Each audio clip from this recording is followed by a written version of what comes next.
Really good. Really Okay. good. So just to start off, tell us a little bit about yourself. Oh my goodness. That's always the scariest question.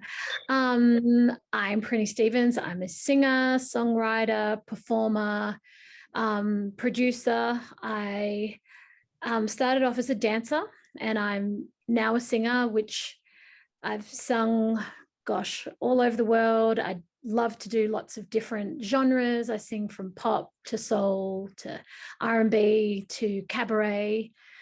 Um, I have done The Voice twice because I'm crazy.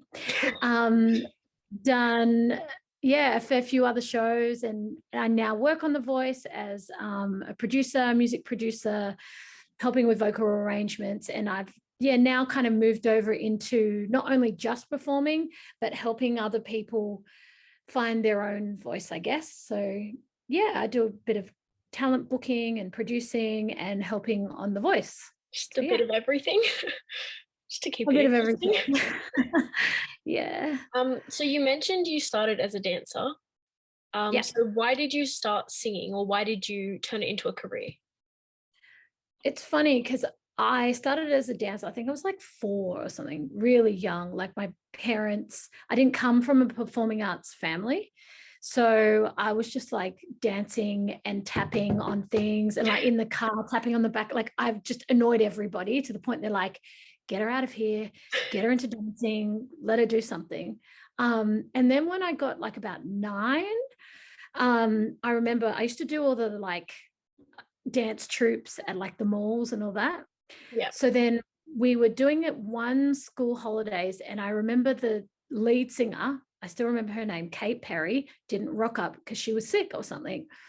And she was the singer, and they were like, Prinnie, you're Tongan, surely you can sing, right? And I was like, sure. So that's kind of like how it happened. And I remember being at the front going, oh wow, this doesn't hurt. Like dancing hurts. Yeah. And I was like, she's at the front, she gets paid more than me. And like, what am I doing? This is where I need to be. And I just remember that feeling at like 9 going, this is what I want to do. And dancing helped me find singing. But once I found it, I was like, yeah, this is it. And I guess the ultimate for me now, and the favorite things that I've ever done have always involved singing and dancing at the same time. It's like my ultimate. Yeah. Yeah. So you performed on, or you starred in season 1 of The Voice. Yeah. And you're still very well known for it. What was it like participating in that? It was crazy because we were the first season. So, like, you have to remember, nobody knew what this chair turning thing was. And, like, nobody before shows like this, the power, I guess, was always in the judges. And it was the first time that the power was given to the artist. So, as you know, once the chairs turn, you get to pick who you want to go with. Yeah. And I remember like my mom being very Islander, was like, oh, I don't know. Like she was worried that I would look bad, and not look bad, but that she was worried it was a scary thing. And because on Idol, I really didn't, you don't get to a say, they pick all the songs for you. It was very different. And I remember my family freaked out because I did Idol years before that. Yeah. But I was trying to explain to her, no, mum, like this is a new show. It's like actually up to us. We get to pick who we want.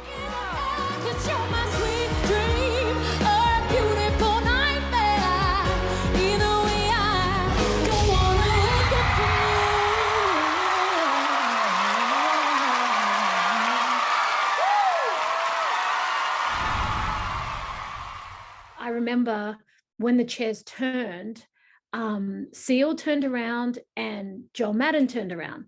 And Seal was like, had the whole crowd going, Prinnie. And I was like, oh, that's gross. And I remember thinking, him looking at me like, oh, she's going to love that.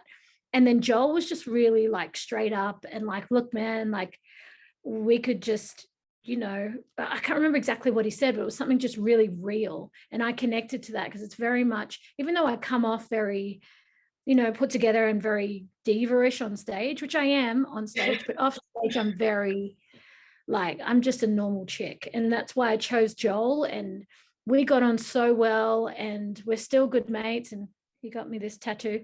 But yeah, it was weird because it was the first time Aussie TV had seen anything like that. Yeah. And I remember I couldn't even walk down the street. It was insane. And I had my daughter and my mum, like I was saying, on the blind with me. And my daughter was only she was in kindy or something. She was 5 or something.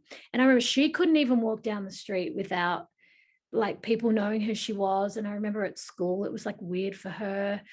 But yeah, it was, doing the first season was crazy because it was this new thing that nobody really understood. And it was a wave of this. Yeah, it was bizarre and it was awesome, but it was bizarre. And some of the, it was great. All the good things were really great. But then I got a lot of hate and a lot of awful messages and all that stuff that was, I mean, to be fair, most of it I kind of laughed at because I was like, you're an idiot. Just racist comments. And because I battled my best friend, Mahalia Barnes, they would just say awful things about her, thinking that I would be cool. And I was like, that's my best friend. That's not okay. But that's what comes with, getting launched into those sorts of things, the good and the bad. And then you mentioned you went back on The Voice. So you were on The Voice AllStars. How would you compare that to season 1? Completely different. I was the first ever All-Star, which is pretty cool. But also I got the flack from that. So because I was the very first person to walk out and kind of introduce what this new All-Star thing was, I got a lot of the, why is she back? Why are they doing this? This is crap. She already had her turn. Clearly she didn't make it, blah, blah, blah, blah. All those sorts of things. But for me, because I started as a dancer and singer and musical theater, I audition for things every day. I go for roles all the time. So for me, it's not a weird thing to audition. It's kind of it's what I do. So when I'm a bit different to other singers that I just go, oh yeah, cool, whatever. And that's kind of how I think I've survived. But it was pretty scary. And I remember when I walked out to sing, as soon as the music started, I was just like, oh my gosh, if they don't turn, it'll actually be more exciting than if they do.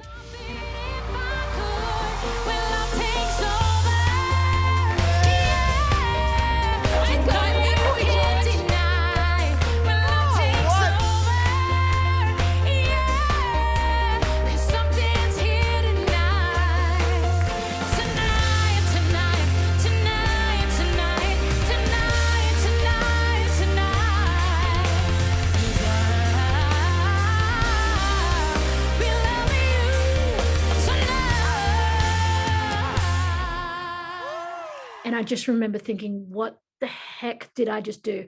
And I actually think I was more nervous the second time than the first, because the first I didn't really know what I was getting into. Yeah. The second I did, but then I was like, crap, I'm the first All-Star. How cool would it be if they didn't turn around? And wouldn't that be drama? And then I was like, oh my gosh. And then I'm thinking, why am I thinking? I should be singing. What am I doing? And I remember watching back, and my nerves and my pitch was just I couldn't control my nerves in the second time, because I just was thinking, what have I done?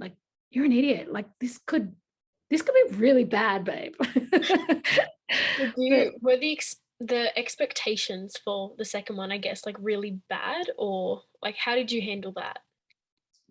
The expectations were a lot bigger, although I am the kind of person, I have very much tunnel vision. When I know I want something, I just concentrate on the task and I keep going. And that's what I did with the show. I didn't get that far. I only got to the battles in the All-Stars, but I was up against Diana Ruvus, who went on to win the entire thing. So I was like, is that a loss? Not really. At least it pays off. Yeah, if you lose to the winner, it's like, hey, it's not a bad way to go out. But yeah, it was full on, and it was hard, and people weren't as kind because it was like season 9, I want to say, and they were a bit tired, not tired of it, but they'd seen it, Yeah. 9 times before.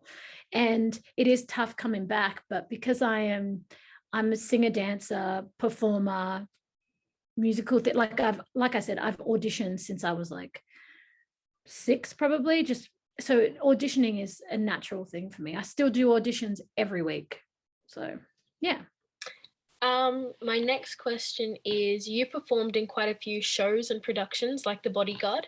Yep. Was that like when you got into singing, did that become a dream of yours, and what was it like? So it definitely was a dream of mine. Like I said before, music is like singing and dancing for me is my ultimate. So getting to the West End was a huge dream of mine, and I did that. And I did a Michael Jackson musical, which, oh my gosh, singing and dancing Michael Jackson every day, like seriously, just I'll pay you to do it. You don't have to pay me. And doing it on the West End was so awesome. Like, I love that. And all the shows that I've done here in Australia, like Bodyguard and doing hair, I did that at the Opera House. I love it. And it's like 8 shows a week. It is so tiring. There's nothing more tiring than doing a musical. You become an athlete, like singing and dancing that much, and then having to like pace yourself so you can do it week after week after week. You have to look after your body, you have to look after your mind, you have to look after your voice. It definitely was a dream of mine, and it's the kind of thing that musical theatre you can do until you're 80. Like I can play an old lady in something, hopefully. Moving on.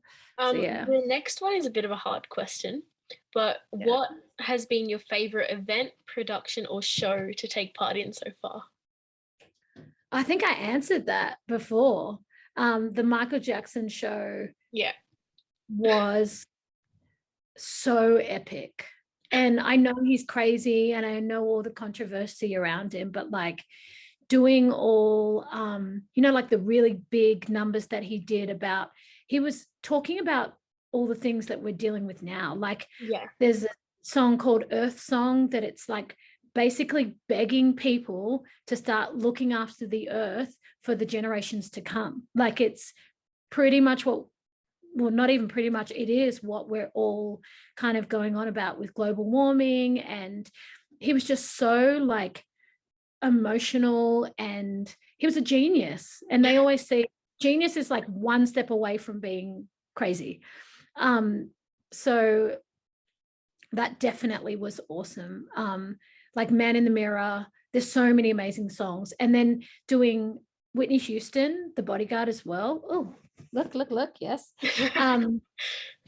Getting to sing her songs, like again, just, I mean, she's a little bit different because she didn't write her songs, but she is the ultimate singer.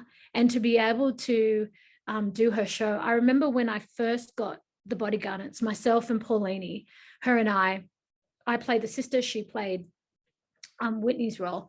And I remember reporters would say to me, like, how do you feel that you didn't, you didn't get the lead role and it's just you and Paulini? And I'm like, are you kidding? Like 2 people in the whole country got picked to sing Whitney Houston songs every night. And I'm one of those 2 people. Like, am I complaining? No, I'm really not. So yeah. Well, it just sounds like amazing. Like you were just talking about the singing and dancing like night after night after night. Like it just sounds like a lot. It's so full on. Like it's crazy because the moment you like kind of finish, you're thinking, okay, I've got to go to bed, but I've got to eat something, and then What do I need to do for tomorrow? Yeah, and did I sleep? And oh my gosh, you become an athlete. You really do. So the next thing I want to ask you is, after, like you mentioned it a bit before, but after I guess season 1 and even coming back on The Voice, what was life like after those competitions? it's funny because I'm probably one of the few artists that's been able to kind of maintain not success. I won't use that word, but just being consistent, I guess, with just working and keeping a consistent kind of rate of being current and being present and just getting out there and doing stuff. And I think it is because, like what I was saying before, I'm comfortable just humbling myself always and auditioning again.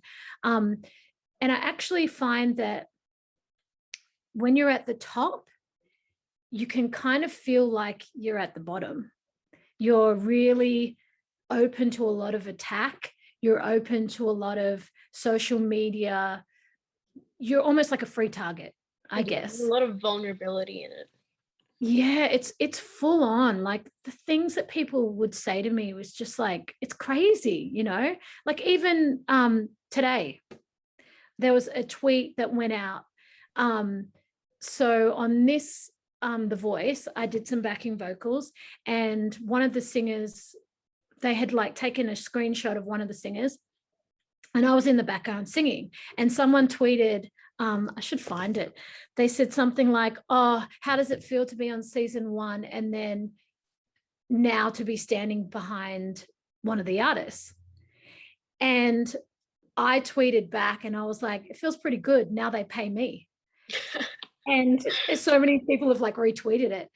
And that's the thing, like, I don't care. Like, but people think that it's like, oh, look, she's doing nothing. And it's like, actually, no, like, I do vocal arrangement. I'm there for the artists. I'm there because I want to support the artists, because there wasn't anyone there to support me the first time around because we didn't know what it was.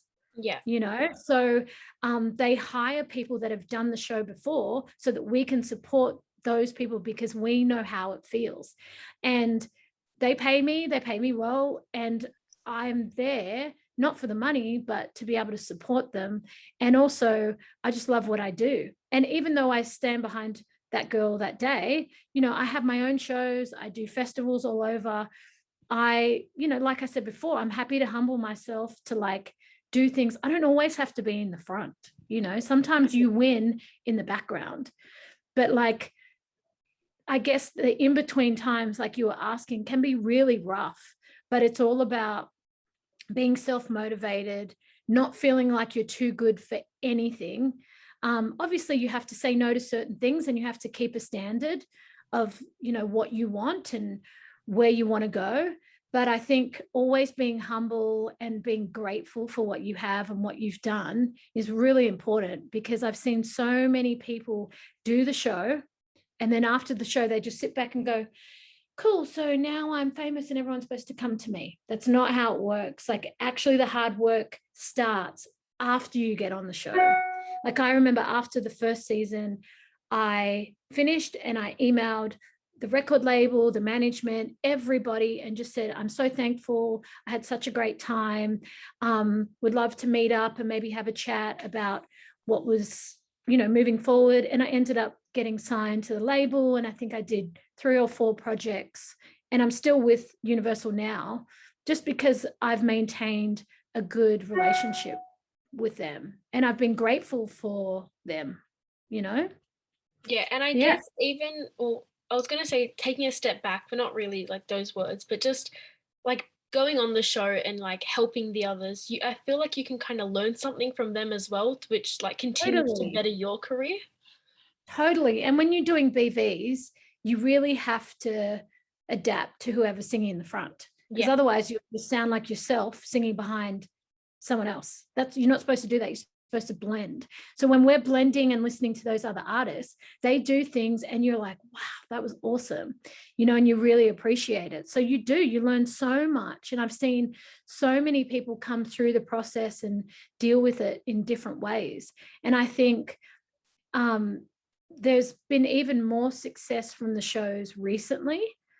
People like Vera Blue and, you know, people like that have gone on to be really successful. And it's not even about being hugely famous or getting rich. It's just about being able to maintain being an artist in this industry, because it's tough. And if you can go on television and get, 1 million viewers to see you, so that the next time you walk into an audition room or the next time you put out an EP, you have a little more attention to your project or whatever you're doing, that's what it's there for. It's there to help you and facilitate you in whatever you're trying to do in this world. It's not there to just lend a helping hand and go, oh, here you go, you can be successful now, go, Yeah. So what are you working on anything now? Is there anything you'd like to be working on? Like, what's next? So I'm producing now. So during COVID, before COVID, I should say, I was getting booked, and, people were hiring me for corporates, or they were, essentially other people were booking me. And then when COVID happened, nothing was happening. So I was like, you know what? I'm just going to create the work for myself. So I wrote a show called Lady Sings the Blues, and I created my own show and then just went out on the road. I did the Adelaide Fringe Festival, and I sold out like 5 shows and got 5-star reviews. It was crazy. And now I'm touring it all over the country, and I was supposed to have done more over the last 6 months, but because of COVID, it's all been shut down. But it's been really like inspiring to know that I had it within myself the whole time. Like, I could have done this ages ago, but it was only because of COVID that I was like, okay, well, the phone's not going to ring. I've got to go and make the phone ring myself. Yeah. Created a show, went and did a little photo shoot, put up this little blurb. I just made it up. I didn't know what I was doing. I was like, well, I know how to sing soul and blues, and I'm going to create, and the Black Lives Matter movement was happening at the same time. And I'm partly Indigenous, and my husband's African-American, my kids are African-American, and just American in general. So it really hit home in my household. So I wanted to go out and sing and have a statement and have something to say. So that show, I'll be touring everywhere. And I guess for anybody, it's just like, you have it within yourself. You can just make it happen. You just got to start. I think that's the thing. You just got to start and it will happen. Yeah, we were talking to Sian Fuller, one of the girls who was on The Voice this year. Oh, she was one of my scouts. Yeah. We were talking to her, and she was saying the hardest thing she thinks for people is just having the confidence to start. Like, she's like, everyone has something in them. It's just knowing what to do and how to start is like the biggest step, I guess. Yeah. I was listening to something the other day, and they were saying, figure out what you love and what you're good at.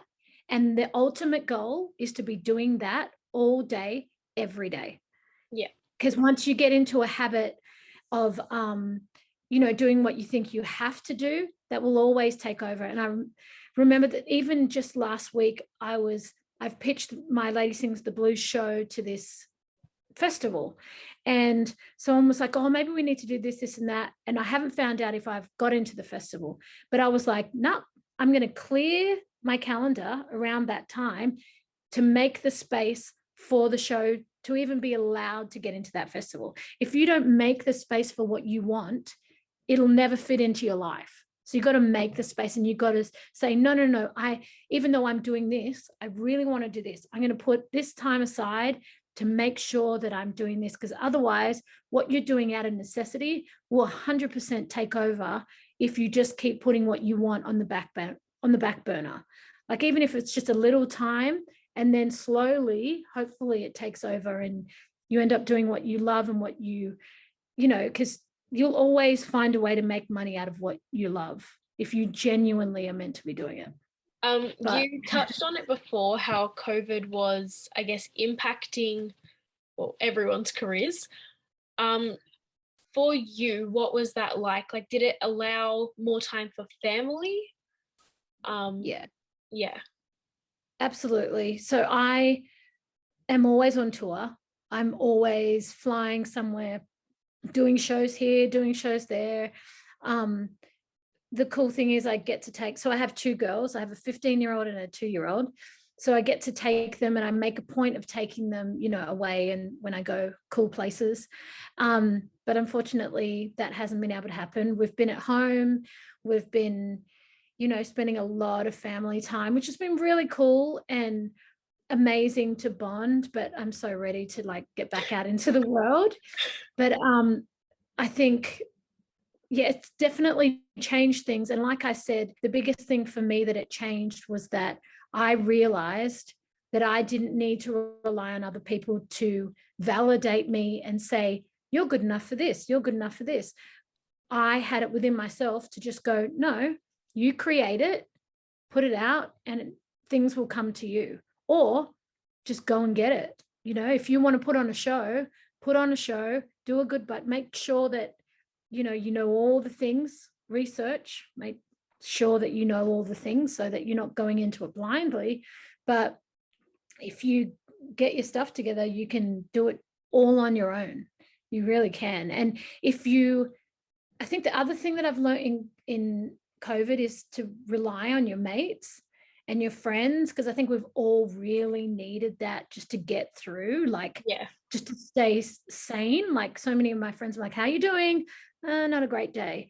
But just to rely on the people you have around to ask the questions, and even people that you're not that close with, feel free to ask them. Because if anybody reached out to me on social media and just said, oh, I'm thinking about doing this, what's your opinion on this, this and that?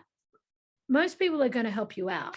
Just use your own resources, because we all have them. We just need to learn to use it, and not, like Sian was saying, it's not about being capable. It's just about having the courage to get out and do it. Like, I can't believe she just went. And so, funny story. So her brother, Jordan, so I cast The Voice. That's what I've done for the last 4 years. And we were really late, like at the end of casting last year, and they were like, oh, we're missing something. And I was like, let me go through. I've got some people that I'm thinking about that I think that could be really great. So my scout was Jordan, her brother. And I was like, I'm telling you, he's like the next best thing here. He's like Harry Styles, like Aussie's version of Harry Styles. And he's such a good singer. He legit had my favorite performances on the show this year. I actually think he should have got to the finals, but that's just me. Slightly biased. But yeah, so he did the show.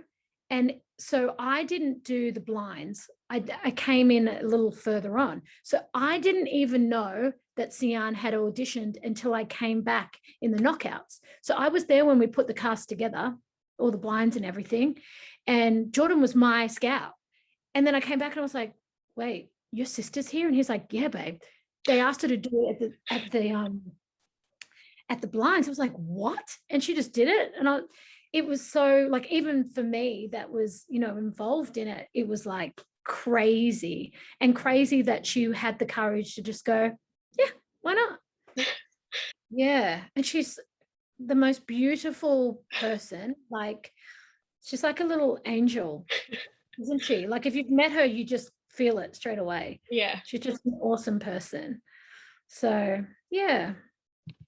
Another thing I want to ask you is, if you had to pick a production or show or something to star in that you haven't already, what would it be and why? Dream Girls, because I want to be Beyonce, like everybody else in the world. Yeah, I feel like it's like Beyonce, it's Diana Ross, it's everything amazing. Dream Girls is like my dream. And it's got that Listen song that I love. What else? I used to think Sister Act. I love Sister Act. I love Lauryn Hill. I'd still love to do that. But yeah, I think Dreamgirls is like my ultimate for sure. I mean, I've seen it a couple of times and it's crazy. I can't sing, but I love listening to, I just love listening to other people sing, and it's like crazy that, I don't know, people can just have that talent, like, because some people train for it for years and years and years, and some people it just comes to them so naturally. And I'm like, I just don't get it. But I'm a little bit of both. Like, I feel like when I was younger, I thought I was really good, but I wasn't. Everyone a little bit. Yeah, and because I was a singer dancer, I kind of got away with it. I was like, yeah, but I can do this too. But yeah, you definitely have to work hard at it. But there are some people like Jennifer Hudson, and that just go and it just like falls out of their mouth, you know.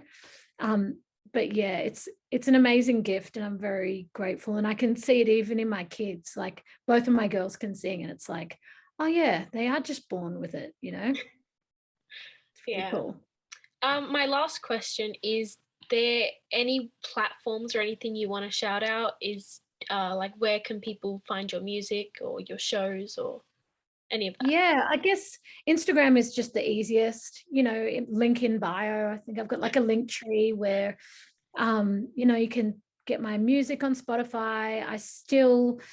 I love like the old school, so you can go on and I can actually like send you an actual physical CD and write on it or whatever.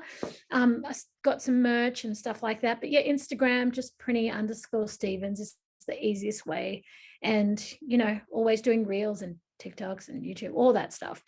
But yeah, it's pretty cool to chat and talk about all the things I love. And yeah, thanks for having me. Well, thank you for joining me. Awesome. Thanks so much.